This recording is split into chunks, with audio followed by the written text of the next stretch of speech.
Bannakibiina kya National Unity Platform abawerera ddala 9 abakwatibwa ku bbalaza ya wiiki eno wali ku kitebe kyabwe Makerere Kavule bakomezeddwawo mu kkooti ya LDC mu maaso g'omulamuzi Martin Chira nga bazze okuwulira okusaba kwabwe okw'okweyimirirwa kwe bateekayo ku lunaku lwennyini lwe baakwatibwa ne basimbibwa mu maaso g'omulamuzi.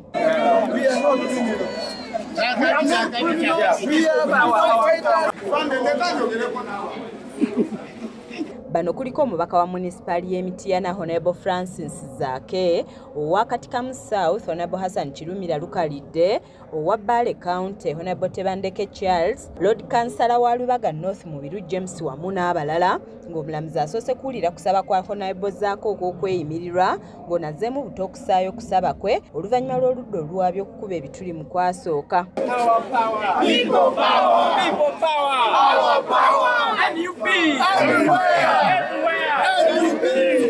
Omubaka Zaake avunaanibwa emisango 4 okuli okuvugisa ekimama, okuvuga nga talina bisaanyizo, okujeemera amateeka wamu n'okweyisa ng'ekitagasa, ng'oluvannyuma omulamuzi awulidde okusaba kw'okweyimirirwa kwa bannakibiina abalala nga nabo bavunaanibwa gwa kweyisa ng'ekitagasa n'okwetaba mu lukuŋŋaana olutali mu mateeka. Zaake Trust on the 22nd day of July 2024 at about 10:48 at Makerere Kavule along Bongo Road, Kampala District, did drive motor vehicle registration number UGD 184C.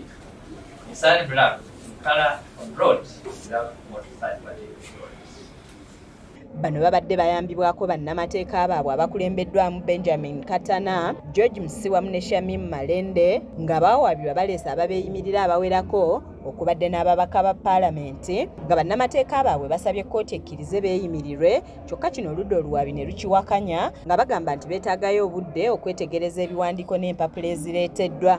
Bannamateeka b'abakwate beemulugunyizza nga bagamba nti waliwo ebintu by'abantu baabwe ebyatwalibwa ab'ebyokwerinda wakati nga babakwata okuli ensimbi enkalu wamu n'amasimu nga basabye biweebwe ab'eŋŋanda zaabwe.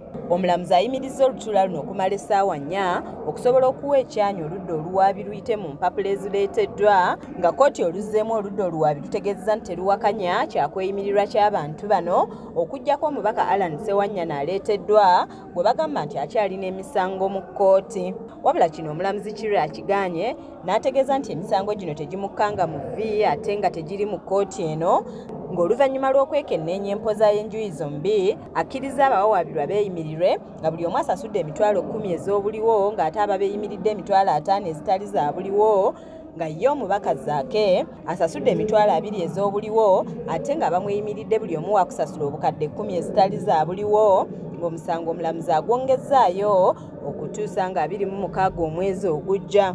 Ku musango gwa Honorable Zaake agenda kusasula emitwalo 2 egy'obuliwo era nga abashurities bagenda kusasula million 10 ezitali za buliwo. Ate ku bali abalala abantu 9 kuli ba Honorable Kirumira n'abalala bagenda kuba nga basasula emitwalo 10 egya cash n'emitwalo 5 ku bashurities ezitali za cash. Oluvannyuma lwa kkooti twogeddeko ne bannakibiina kya National Unity Platform okubadde akulira oludda oluwabula gavumenti Honorable Joel Ssennyonyi wamu n'ababaka ba paalamenti kw'ossa ne bannamateeka baabwe era ne basanyukira ekisaliddwawo kkooti. Buli anaavaayo kwolesa obutali bumativu kwekalakasa mirembe bajja muyoola, kakitegeeza mujja kuyoola buli omu kubanga baayoola abamu naye n'olunaku olwaleero abalala bavuddeyo nga beekalakasa mu mirembe nabo babayodde. Affe ekitusanyusizza kyekyokuba nti tukyalinayo abalamuzi abalina ensa abakyasobola okusala emisango gino weewaawo mu kutiisibwa okungi naye nga bagoberera amateeka. Dania Nsereko yakusakidde eggulire lino ku lwa KSTV agaaleero.